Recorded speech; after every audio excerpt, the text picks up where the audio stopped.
Suman TV నేను మీ సీమ. మనమైతే ఇప్పుడు విజయనగరంలోని బొందలగూడెం వద్ద అయితే ఉన్నాము. ఇక్కడ ఓ పీహెచ్‌సీ పరిస్థితి చూపించడానికైతే మనం రావడం జరిగింది. ఎందుకంటే ఇక్కడ మనం చూస్తున్నాం గదా! ఇది పీహెచ్‌సీ. ఒక చిన్న ఇంట్లో అయితే ప్రెజెంట్ నడుపుతున్నారు. ఆల్రెడీ కొత్తగా అయితే ప్రశాంతి నగర్‌లో ఒక పీహెచ్‌సీ అయితే నిర్మాణం జరిగింది. అంత అయింది. కానీ ప్రారంభోత్సవానికి కూడా నోచుకోలేదు. ఒకసారి లోపలికి వెళ్లి ఇక్కడ పరిస్థితి ఏ విధంగా ఉన్నదనేది చూపించే ప్రయత్నం ఒకసారి రండి చూద్దాం లోపలికెళ్ళి.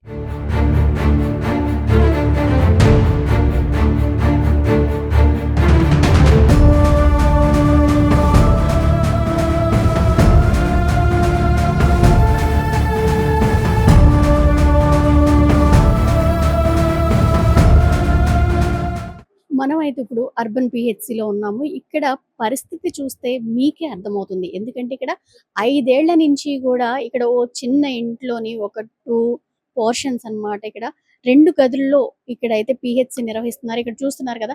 బెడ్స్ అన్నీ గూడా నిరుపయోగంగా ఉండి ఒకదానిపై ఒకటి పెట్టి, అలానే ఇక్కడ ఇవన్నీ గూడా కమ్జీగా పెట్టి ఇలా ఉన్నాయి. ఇక్కడంటే రోగులొస్తే వాళ్ళ పరిస్థితి ఏ విధంగా ఉంటుందనేది మనకి అద్దం పడుతుందన్నమాట. ఇక్కడ చూస్తున్నారు ఇవన్నీ చైర్స్. ఇవన్నీ గూడా ఒక పక్కకు పెట్టేసి వచ్చిన రోగులకి మరి ఏ విధమైన చికిత్స అందిస్తున్నారు అనేది మనమైతే ఆలోచించవలసిన పరిస్థితి అయితే కనిపిస్తుంది. చూస్తున్నారు కదా! ఒక్క మనిషి రావడానికి కూడా మనం చాలా ఇబ్బందిగా ఉంది. ఇలా వెళ్ళవలసిన పరిస్థితి ఇక్కడ కనిపిస్తుంది.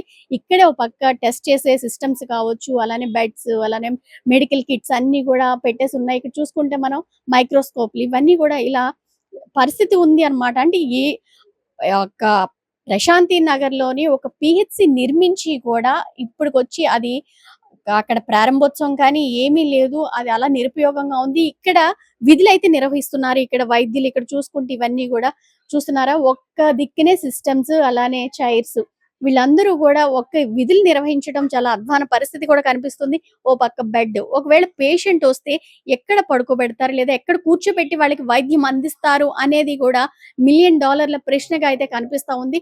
అంటే వైద్య అధికారులు కావచ్చు, అలానే హెల్త్ మినిస్టర్ అంటే మన విజయనగరంకొస్తున్నారు. అన్ని హాస్పిటల్ చెకింగ్ జేస్తున్నారు. కానీ మరి పీహెచ్‌సీల దుస్థితి ఎందుకిలా కనిపిస్తుంది అనేది మరి ఒకసారి అయితే క్వెషన్ చేసుకోవాల్సిన పరిస్థితి. చూస్తున్నారు గదా! ప్రెజెంట్ అయితే ఇక్కడ సిట్యుయేషన్ అయితే ఇది. ఒకదానిపై ఒకటి పెట్టి ఇలా ఉంది. నలుగురు పేషెంట్‌లొస్తే వాళ్ళు బయట వేచి ఉండవలసిన పరిస్థితి. ఒకరికి మాత్రమే వైద్యం చేయటానికి ఇక్కడ వాళ్ళని కూర్చోబెట్టి ఇక్కడ బీపీ చెకప్ చేసేసి ఇది ఒక చిన్న చైర్. ఇక్కడ ఇవన్నీ గూడా ఇరుకు గదుల్లోని వైద్యం చేయటం ఎంతవరకు సమంజసం? అంటే వీళ్ళకి ఆల్రెడీ హాస్పిటల్ అయితే కట్టించారు. పీహెచ్‌సీ అయితే ఉంది. కానీ అది ఇంకా ఎందుకు ప్రారంభోత్సవం చేయలేదు అనేది అధికారులైతే క్వెషన్ చేసుకోవాల్సిన పరిస్థితి అని అయితే మనం చెప్పొచ్చు. మెడికల్ ఆఫీసర్ గౌతమి గారు అయితే ఉన్నారు. ఒకసారి ఆవిడతో కూడా మాట్లాడదాము. అంటే హాస్పిటల్ కట్టేసి ఇంకా ప్రారంభోత్సవానికి ఎందుకు నోచుకోలేదు? ఇక్కడ ఇరుకు గదుల్లో ఎందుకు ఇక్కడ నిర్వహిస్తున్నారు విధులు అనేది ఆవిడ మాటలో తెలుసుకుందాం. మేడం చెప్పండి మేడం. అంటే హాస్పిటల్ కట్టి 5 ఏళ్ళు ఇంచుమించు అవుతున్నట్టుంది.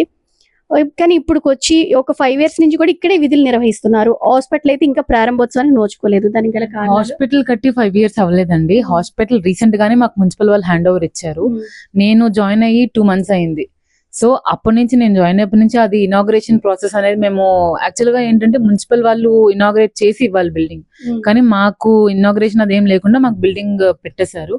సో ప్రెసెంట్ ఏంటి అంటే ఈ కమింగ్ 1 week 10 days లో మేము ఓపెనింగ్ ప్లాన్ లో ఉన్నాం. ఆల్మోస్ట్ 99% వర్క్ అయితే కంప్లీట్ అయిపోయింది. అందుకు మించి ఏమీ లేదు. అంటే మీరు వచ్చి ఇప్పుడు 2 months అవుతుంది కదా, 2 months నుంచి కూడా ఈ చిన్న గదిలో వైద్యం చేయడం అంటే కష్టంగా అనిపించింది కదా? కష్టంగానే ఉంది. కాకపోతే చిన్న వర్క్స్ అవన్నీ ఉన్నాయి పెండింగ్ లో. అవన్నీ కంప్లీట్ చేసుకొని ఎలక్ట్రికల్ వర్క్స్ అని ఈ పెండింగ్ వర్క్స్ అన్ని ఉన్నాయి. అవి కంప్లీట్ చేసేసుకున్నాం. ఇప్పుడు కంప్లీట్ అయిపోయింది. సో కమింగ్ మనం ఇప్పుడు ఎమ్మెల్యే గానీ మినిస్టర్ గానీ వాళ్ళ డేట్స్ అవి అప్రూవల్ తీసుకొని మేము ఓపెనింగ్ కి రెడీ. ఎప్పటిలోగా ఉంటది అంటారు? మోస్ట్లీ 1 week 10 days లో ఇనాగ్రేషన్ ఉంటుంది. ఈ ఇనాగ్రేషన్ అయిన 1-2 days లో షిఫ్టింగ్ పెట్టేసుకుంటాం. ఇందాక చూపించిన పిఎస్సి ఏదైతే ఉందో బొందలగూడెంలో ఇరుకు గదుల్లో విధులు నిర్వహిస్తున్నారని మనం చూపించాం కదా. ఇప్పుడు ఇక్కడ కొత్తగా నిర్మించిన మన వెనకున్న పిహెచ్సి ఇది ప్రశాంతి నగర్ లో కొత్తగా నిర్మించారు. ఇదైతే 2021లో ఇక్కడ ప్రారంభోత్సవం చేసి ఈ హాస్పిటల్ అయితే నిర్మించడం జరిగింది.